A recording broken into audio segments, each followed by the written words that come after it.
It's no secret that safes are one of the most commonly looted items in Tarkov. It's uncommon that you visit dorms and have all the safes there unlooted after somebody else has already been there. Although they are considered considerably higher in terms of value, I decided to test this and see what the average value I got by looting these, and I looted them 1,000 times to find out. Just for reference, Pesley has made a video similar to this about 2 years ago, where the average value that he found was around 40,000 rubles per safe. However, while looting, I noticed a few things that were considerably different and maybe affecting the value of these saves currently. If you would like to jump straight into the numbers in the video, you can click the chapters I've provided down below, or you can click the spreadsheet in the description, and you can look at those raw numbers there if that's what you prefer with no commentary. For looting the safes, I did have a few different choices on how to farm them. The three options that I kind of narrowed it down to were farming the safes on customs, with a total of 7 safes on the map, 5 being concentrated in the dorms area, and then 2 on the outskirts of the map. You had 1 in the gas station and then 1 on the other side in the customs building that a lot of people call Big Red. My secondary option was Shoreline. Map Genie lists that there are 7 safes on the map, but there are definitely more on that map than 7. Due to my personal dislike of Shoreline after farming all the toolboxes there, I decided that this was not the best option for me. Even though it would be the most safes per raid, I didn't feel like it would be the fastest. I felt like I could farm those safes on customs a whole lot quicker and get out of those raids a lot quicker, as I just felt like I had better mobility. The final option that I used more of like a buffer whenever things were going poorly on other maps was on Reserve.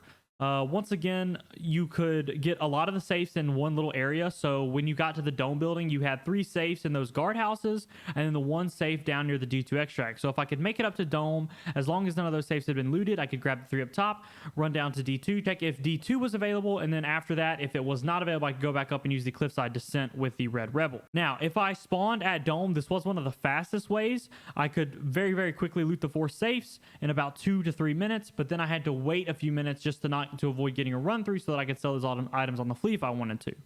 I looted 1,000 safes across about 125 hours, noted every item, including each individual stack of rubles, noted the market values, drop percentages I found, and the value per slot of each of those items. Here's what I found.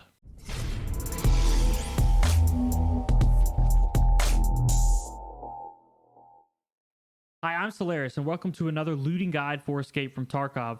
If you're new here, I've been going through and looting about 1,000 of each container in Tarkov, and then providing the results of those loots so that everybody can have a better idea of what kind of items that they're going to get and how often they're going to get them in those containers. The idea behind these guides is to attempt to provide a practical drop rate for these items. I'm not saying that I know the actual numbers, that I know the actual drop rates, or any of the multipliers within the game, but regardless of their availability from BSG, I'm trying to provide you just with a practical expectation when you're looting. Before I go any further, if you do like the info I provide in these videos or find the spreadsheets to be useful in your playing time, I would greatly appreciate it if you would like the video and leave a comment on the video down below to help get this video out to more people. In addition, I will be live when this video posts, so if you have any questions or just want to come by and say hey, you can swing by over on twitch.tv/Solaris and you can post those questions there, or you can just say hello or hang out with us while we do whatever we're doing next. I have created a spreadsheet with all the applicable information that I found so that everyone can easily have access to the pertinent information.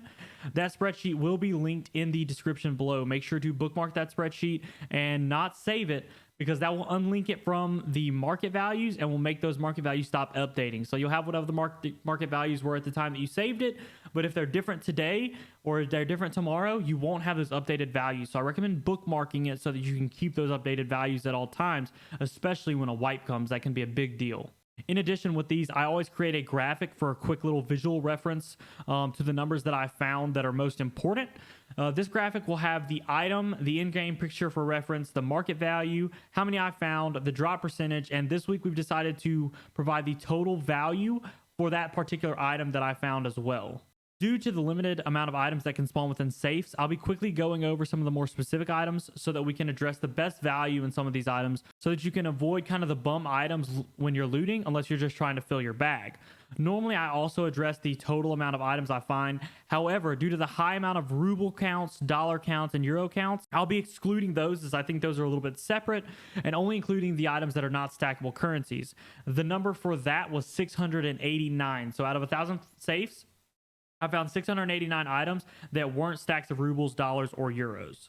Due to the many great items in safes when going over what to pick up, it is a little bit easier just to mention the items that aren't worth picking up rather than mentioning the items that are worth picking up, because most of the items in safe are worth throwing in your bag until you find something better at the very least. Now, granted, due to the high value of most items in safes, if you have any doubt whether or not that item is worth picking up in a safe, I'd recommend going ahead and picking it up if you don't know exactly what's worth it, because more than likely, most of the time, you're going to pick up an item that is worth rather than one that's not. At the end of that raid, you can then make the judgment as to whether or not you think that that item is worth picking up in the future.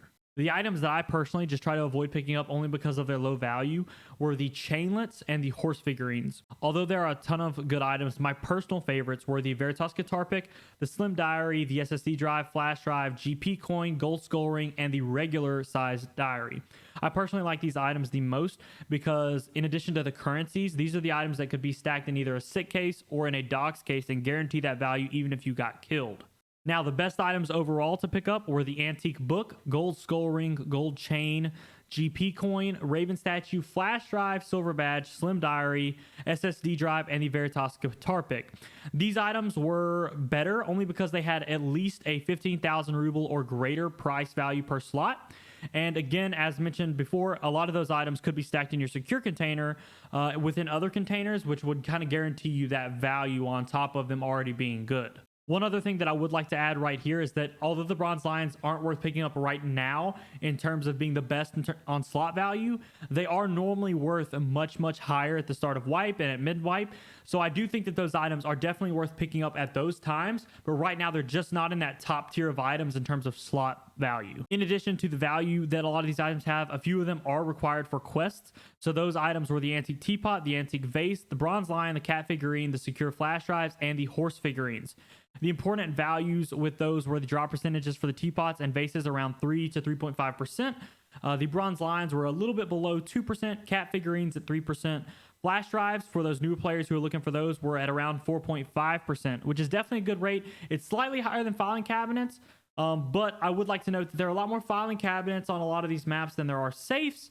So a lot of times it's good to add the safes into that route as you're looting filing cabinets for flash drives. I don't personally think that farming safes is the best way to get flash drives. I think that in my experience, farming those filing cabinets is a little bit better just because of how many there are. You're looking at quantity, not quality of the loot that's in them. So you want to get as many filing cabinets as you can, and then as you walk past the safe, you want to loot it every time. It's going to give you definitely a bonus when looting for those flash drives, but it's just not going to do the whole job for you. You're going to spend a whole lot more raids if you're looting only safes than if you were looting only filing cabinets. So in my opinion, loot a combination of the two and it'll help you out looting less filing cabinets, but you're going to have to loot a lot of those if you want to get them quickly. A few of the items that were pretty useful for bartering. I'm not going to go every individual barter, but these are the items that were useful for bartering. The gold chains, the roller, GP coins, horse figurines, slim and regular diaries, and the flash drives as well. The gold chains, along with gold TTs if you're farming Rashala, trade for a fully repaired AVS, or you could just collect the gold chains and buy the golden TTs. But a fully repaired AVS is definitely like a decent rig in terms of size and strength early wipe. The horse barters for an AK to prapper. I use this barter quite often early on in wipes because I don't generally like keeping horses around or using them. And whenever I get to that quest, I pretty much can just farm them pretty easily. This could be very useful early wipe, like I mentioned. The diary variations barter for a Karund, which definitely is one of the higher level armors in the game. And then finally, the flash drives are a pretty useful barter for the dog tax case, which can be sold to therapists for around 200k and is great for adding to your income within Tarkov. A few items that are listed on the wiki that I did not find at all. This does not mean that they don't spawn in safes anymore, and does not mean that they can't spawn in safes at all. It just means that I didn't find any while I was looting. Now, I would like to note a majority of these safes I did complete on customs. I did a minority, I would say, on reserve, and then I did a very, very small amount on shoreline while I was just testing that route to see if I liked it. Now, those items that I did not find were the Pro Kill Medallion, the Folder with Intelligence, the Golden Rooster, and the Bitcoin. I'm not sure if I got terrible RNG on these, if they only spawn on particular maps, as there was no notation on the wiki like there normally is. And then in addition to that, I'm confident that I did find these items in previous wipes within safes. The only exception there would be the Pro Kill. I don't think I've ever seen a Pro Kill Medallion in a safe. Now, I know that they used to spawn in there, but I have never personally found one in a safe. I did find a ton of ruble stacks, which made for a huge headache while notating the numbers, because I did notate every individual ruble stack, so I knew how many stacks that I got. I found a bunch of euros and dollars as well. So I found about 1.4 million rubles in stacks. I found about 1.4 million rubles worth of euros. I found about 1.1 million rubles worth of dollars as well. This is definitely a good way to supplement money runs for farming dollars for your 6,000 turn in early. For the skiers quest, and then in addition to that, it's definitely a good way of farming euros for your solar power and also for the quest that you need that increases your sniper level. However, this is not the best way to get dollars and euros. I would recommend selling things on the fleece, specifically $4 or specifically €4 if you're looking to farm that kind of stuff. This is just a supplementary thing to that. It's not going to make up for it. The average value that I found for safes at the time of recording was around 28,000 rubles. However, around the time of a wipe, I would assume that these probably hit upwards of 50,000 and even possibly 60,000 rubles, as some of the items for scav cases skyrocket, like the bronze lion, the roller, and some of those other, statues and things like that that may skyrocket to be used for your scav case. I definitely think that these are worth looting if beside them, and definitely worth farming alongside other items that provide your quest items like filing cabinets, high value loot spawns, etc. However, I think that those other areas, filing cabinets, high level loot spawns for teapots and vases, are always going to be your main source for those quest items, with safes only being supplemental, as the spawn rates in them are just too low and the amount of safes on a map is just too low for them to be your main source of getting those items. I have had much better luck finding teapots, finding vases, things like that in high-level loot spawns on things like labs, or in high-level loot spawns on like reserve or interchange, than I have finding them inside of safes. Now, that's not to say that I don't find them inside of safes. That's just saying that I found them a whole lot less in safes than I did when just walking past those high-level loot spawns. One of the biggest benefits with safes is that there are a ton of items in safes that are very, very valuable individually. Although many of the items may not be great value per slot, you have to take into account the required effort to pick up one item that's worth 10,000 rubles per slot and takes up 4 slots, being a total of 40,000 rubles, as opposed to picking up 4 items that are worth 10,000 rubles per slot that end up totaling out to 40,000 but are 10k each, and you have to click F4 times. You have to kind of consider the laziness factor there, in terms of some people would rather pick up that one item even though it's not as good per slot and don't have as much flexibility, just because it's easier to pick up 40,000's worth with that one item, as opposed to picking 40,000 up with 4 different items. So, as I mentioned before, I did decide to farm these on customs. However, the high amount of PvP required across this experiment actually caused me to lose money while completing the safes. I personally don't recommend solely farming safes unless you specifically need an item from them. I think there will always be better options for farming only safes, whether or not they are for questing or money making. I would loot them if I'm beside them, but I probably wouldn't go out of my way across the map just to loot one, the way that I would for something like the supply crates that we mentioned in the last few videos, which just had an exceptional amount of value behind them that a lot of people just aren't even looting. One benefit that I did get from looting the safes on customs was I really enjoyed, with the scav AI changes, fighting Rashala over and over again, because his spawn rate did get buffed a little bit, and although they say it's 36%, it sure feels like about 50%. Being able to farm the marked room while farming the safes was also a huge benefit. This allowed me to make up some of the money that I had during those losses, in addition to the quick extraction that I had with the car. Whenever I had a close spawn to dorms, I could hit all those safes, buy Rashala real quick, throw as much as I could in my bag, hit marked room, and then run out and extract at the car extract. If you felt like the information that was provided in this video was helpful, I would greatly appreciate it if you would like and comment for the YouTube algorithm. It helps me get these videos out to more people, and so that more people can know what's actually worth looting, especially for like newer players and things like that. I will continue to respond to every comment that I see on the channel as quickly as I possibly can. Sometimes I'm at work and it takes me an hour or two to get away and kind of like make the comment, but I'll always respond to those if I can. I have greatly enjoyed the relationships throughout the community I've been able to make with the growth of the channel, and I hope to make a lot more relationships along with those. If you would like to continue following my content and would like me to be able to spend more time doing things like this or testing things that you're interested in, I'd recommend subscribing to the channel and commenting below the video that you are interested in seeing, and I can get on that as soon as I finish this series. I have a skills series that I'm kind of planning to do after this, but somewhere in the middle of that, I'm planning to try to throw up about 2 videos a week with some of these comments that people are asking for. Try to throw up those videos in between those other videos so that I can actually just get you a little bit more content out of things that you'd like to see.